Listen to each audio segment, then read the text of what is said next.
Apa yang terbaik dalam hidup kita manusia ialah di sini dan saat ini. Itu sebabnya Helena Shaw terpaksa meninju bapak baptisnya, Indiana Jones, untuk kembali ke masa kini. Saya merasa ini spesial dan penting untuk memposting review sebuah film epik dari Steven Spielberg yang teranyar di tahun ini, 2023.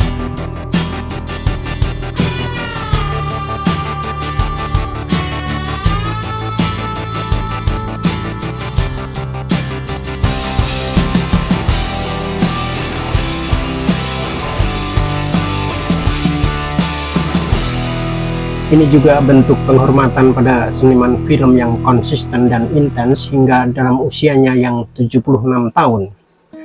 Demikian pula Harrison Ford sebagai Indiana Jones yang bahkan kini berusia 81 tahun. Ini peran yang kelima dari seri Indiana Jones yang pertama kali dia mainkan pada tahun 1981, lebih dari 40 tahun lampau. Sangat mengagumkan orang-orang ini seperti Clint Eastwood yang bahkan sudah berusia 93 tahun tapi masih tetap berkarya dalam dunia perfilman. Dalam musik juga kita melihat bagaimana Mick Jagger, Paul McCartney, Rod Stewart, mereka tetap kreatif dan energik, penuh vitalitas dalam berkarya. Mereka tidak menolak tua, mereka menolak menjadi pikun dengan terus berkarya. Ini bukan kritik film, tapi sekedar sebuah review kecil-kecilan tentang seri Indiana Jones pamungkas dalam episode Indiana Jones and the Dial of Destiny yang mulai diedarkan pada tahun 2023 ini. Indiana Jones kali ini adalah Indiana Jones yang tua dan capek, terseret ke petualangan tembus ruang dan waktu, bertemu dengan Archimedes dan ingin tinggal bersama ilmuwan dan penemu jenius kelahiran Siracusa, daerah Sisilia, Italia, yang hidup pada 300-an tahun sebelum Masehi. Indy, demikian panggilan akrab Indiana Jones, meringkas petualangan waktu 2000 tahun dalam sekejap dalam satu pesawat bersama musuh lamanya. Sementara twist plotnya, antagonis Indy bernama Jürgen Voller, seorang Nazi yang ingin masuk ke masa lalu untuk memperbaiki sejarah. Voller ingin mencegah kekalahan Nazi dengan cara membunuh Hitler, tapi dia salah membaca rumus Archimedes, sehingga kesasar dan nembus ke perang pengepungan Sirakus pada tahun 212 sebelum Masehi.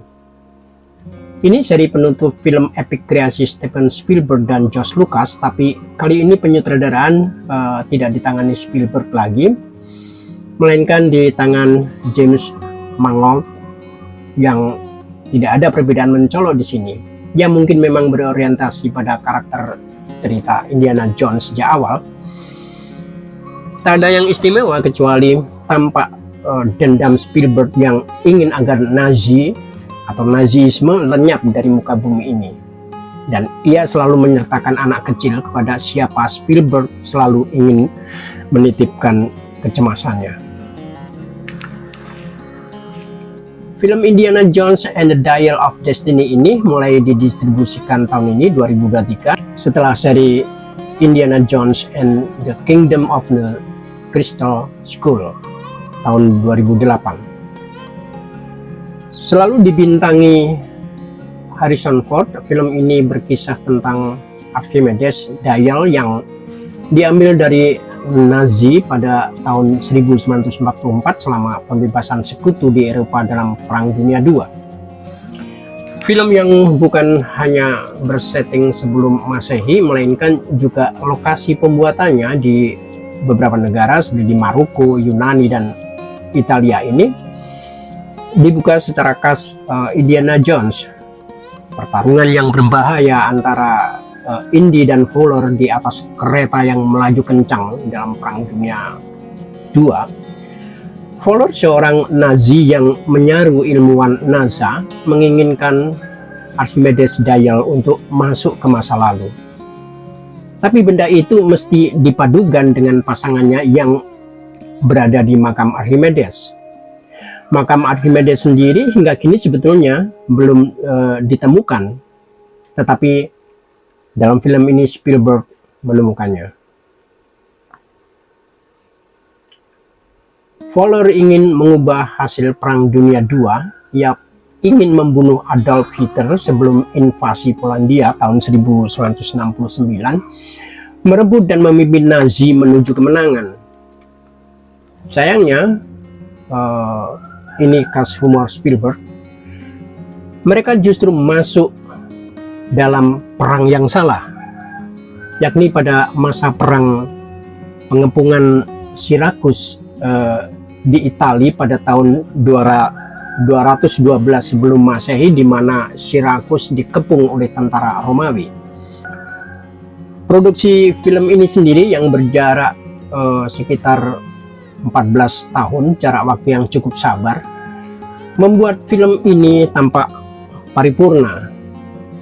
Ialah ketika Indiana Jones, profesor dan arkeolog itu benar-benar sudah tua, memasuki masa pensiun, meski sebagaimana yang lain tidak mau mengalah dengan kenyataan yang menderanya.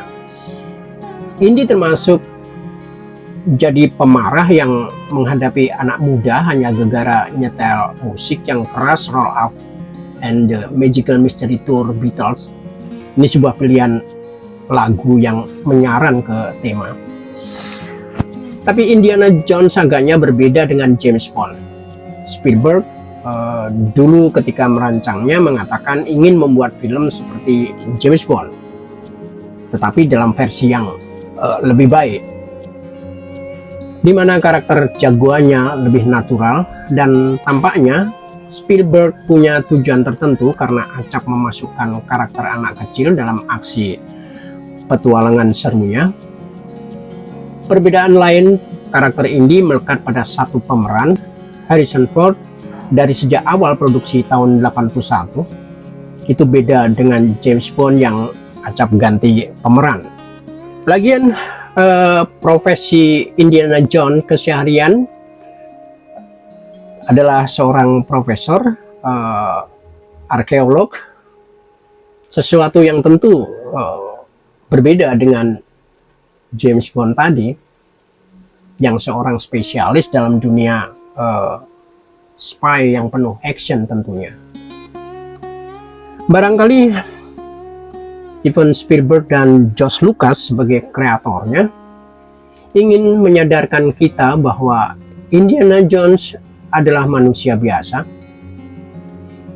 Indy dalam film ini benar-benar dalam usia Harrison Ford ketika film ini diproduksi tahun 2022. Walaupun pada seperempat bagian awal film ini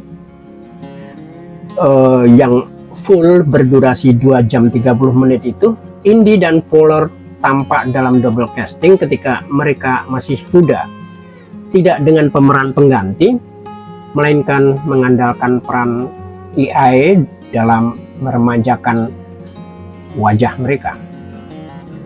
Tapi meski sudah renta, Indy selalu tampil khas, berada dalam petualangan yang seru dengan banyak setting di ruang-ruang publik. Bahkan ketika mereka keblasuk ke tahun sebelum Masehi di zaman Archimedes, Indy tetap dalam usia masa kininya, bertemu dan berdialog langsung dengan Archimedes. Senyampang itu, Fowler sendiri terbunuh oleh prajurit Sirakus yang tengah berjuang dari kepungan tentara Romawi. Tidak ada yang istimewa dalam film ini, setidaknya dari sisi konsep. Menurut saya, meski selalu memukau dengan pameran teknis dan kejelian Spielberg, James Mangold setia pada gaya pendahulunya sebagai sutradara. Sebagai orang yang berkecimpung dalam penulisan skenario dan desain produksi film, bagi saya, film ini menunjukkan tingkat kerapihan kerja kreatif dan profesional. Dengan skrip yang runtut, film sebagai seni audiovisual secara teknis memukau. Bagi saya, film adalah film karya seni visual dan audio, bukan dengan pameran teks-teks, melainkan live action. Bagaimana meyakinkan penonton bahwa yang dilihatnya adalah kejadian yang nyata di layar. Termasuk bagaimana film ini memvisualkan hukum-hukum Archimedes sebagai bapak IPA eksperimental. Apalagi dengan menggunakan ruang-ruang publik yang hidup di tengah kehidupan real masyarakat, melibatkan banyak orang, kerumunan, sudah terbayang tingkat kerepotan produksinya. Itu menunjukkan kesungguhan tingkat kualitas teknis yang mengagumkan. Apalagi dalam adegan kejar-kejaran horror indie. Salah satu ciri Spielberg yang tak mau hilang bahwa film ini juga berangkat dari preposisi yang jelas. Cerita yang bisa sangat sederhana, tapi teknik penyampaian tidak main-main dan tidak serampangan. Ada riset. Pesan yang tersirat dari film berbiaya 295 juta US dollar ini, selisih 100 juta US dollar, lebih besar dari seri sebelumnya. Bahwa yang lebih utama bukan lari ke masa lalu, dengan apalagi masuk ke masa lalu dengan niatan memperbaiki sejarah, karena yang lebih penting dari semuanya ialah masa kini dan mau ngapain dengan masa ini. Itu sebabnya Helena Shaw sebagai anak muda tidak punya cara lain selain meninju muka bapak baptisnya yang mau tinggal di masa lalu itu. Indy bersikukuh merasa akan lebih berguna di masa lalu, bertemu dengan seorang jenius bernama Archimedes, apalagi dibandingkan kekecewaannya atas kenyataan hari ini di rumah maupun di kampus, di mana dia juga sudah dipensiun. Padahal dengan peran dan proporsi masing-masing, manusia tetap bisa berguna bagi Lian dalam level apapun, sekalipun dan betapapun. Setidaknya seperti tergambar dalam ending film ini, di ruang dapur, bukan di tempat di mana Indy secara visual selalu ditampilkan dengan angle gigantik. Indy bertemu kembali dengan Marion, istri yang lama hidup terpisah setelah kematian putra mereka dalam perang Vietnam. Dan itu sesuatu yang cukup untuk membuat hidup bermakna. Dengan persahabatan, berbagi, saling memahami, dan menguatkan. Ini film yang recommended di luar kecanggihan teknis visualisasinya yang memang keren.